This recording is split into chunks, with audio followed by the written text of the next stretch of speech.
I just got back from Cali. I had a ton of fun. It was great. I did a lot of fitness-based style type activities.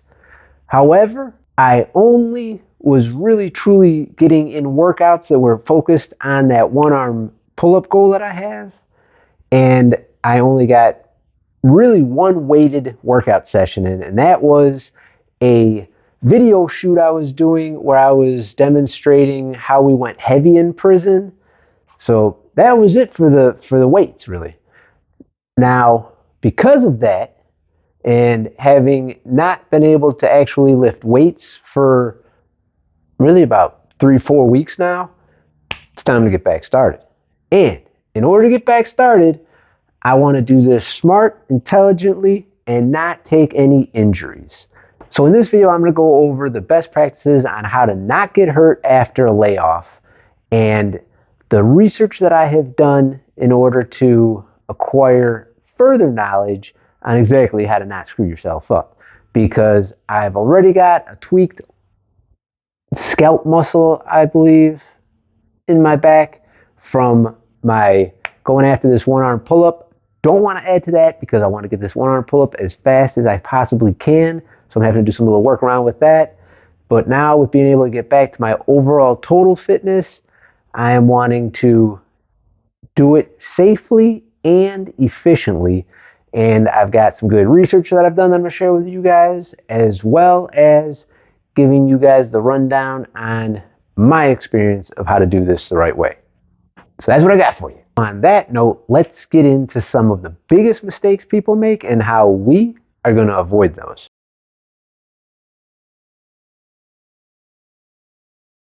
Neglecting mobility and warm-ups. If you don't use it, you lose it. So when you first get back, you want to take a prolonged warm-up.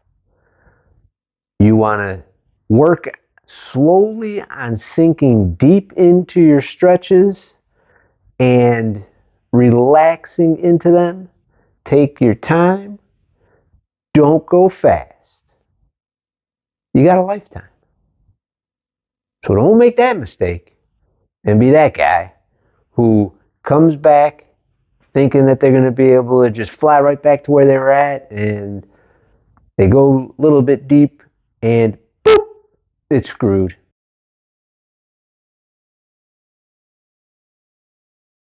This is the biggest one of all. Do not try to start back where you left off. If you do, you will end up super sore. Trust me, I have made this mistake. You take off a little while and you're like, I'm that guy. I'm the man. I got this. And then you go and you blast that workout and then you're sore as hell. You can't get in another workout. So don't do that. Skip that. Don't go back with that ego thing trying to start right back where you left after you took that break. Don't do it. Not good. We're trying to avoid the yo-yo effect here. You don't want to go get blasted sore off that comeback of trying to hit just like you always were doing it. And then you end up where you're too sore, so you take extra days off, and it's like a yo-yo. You're just too long off, too back. Or even worse, you come back trying to do that same thing you were doing, and you take a bad injury, and then now you're super screwed.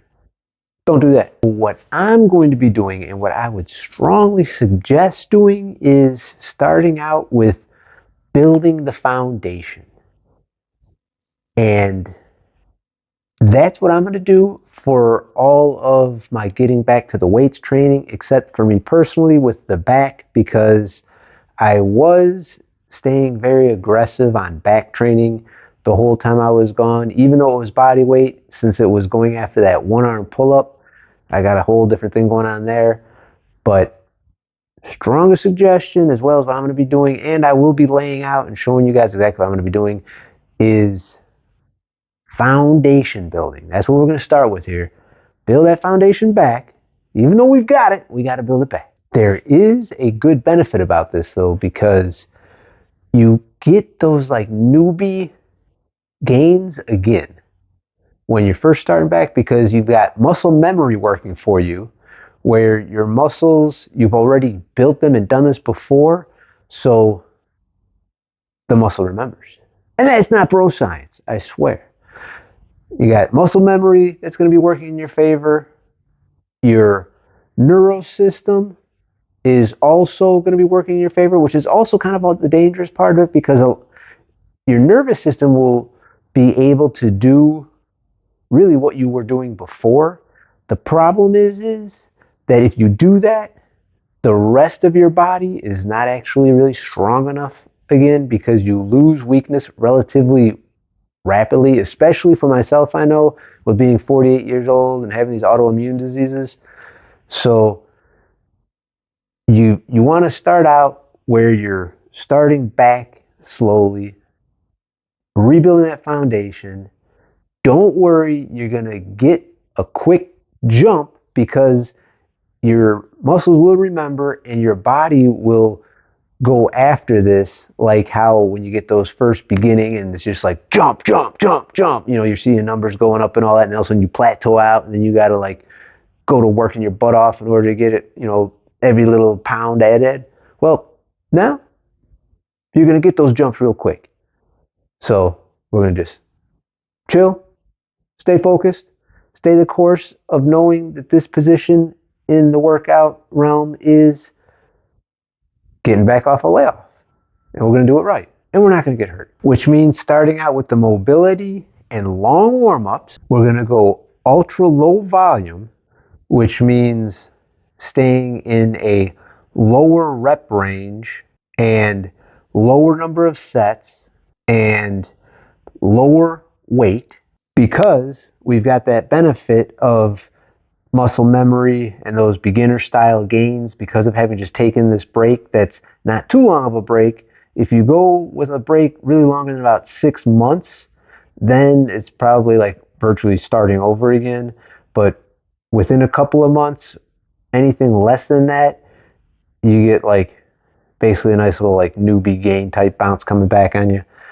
We're going to go with the higher reps, and we're going to also not go to failure on any of these. So not pushing anything to failure. You want to leave about 3 to 5 reps in the tank. So you're going lighter weight, lower reps, not going to failure.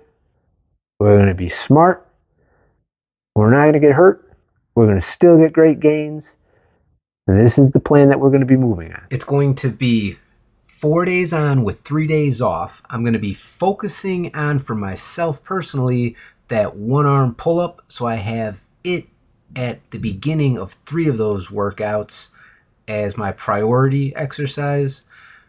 The other muscle groups we're going to be working are basically covering everything throughout these 4 days: legs, back, buys, traps, shoulders, chest.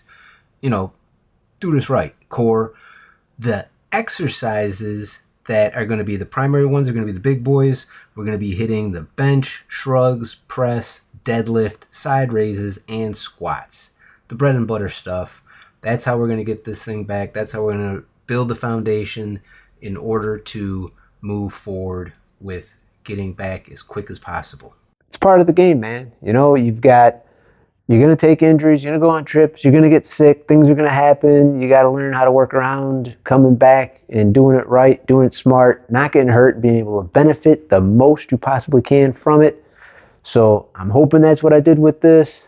If you got any comments, any questions, drop them down below. Here is a link to my video where it's actually like update number 2 on that one arm pull-up challenge that I'm going after, which is an absolute terror of a challenge, but I'm going to accomplish it because I don't care. I'm going to accomplish it. So with that said, love you guys. Peace, prosperity, all that good stuff. I will see you in the next one.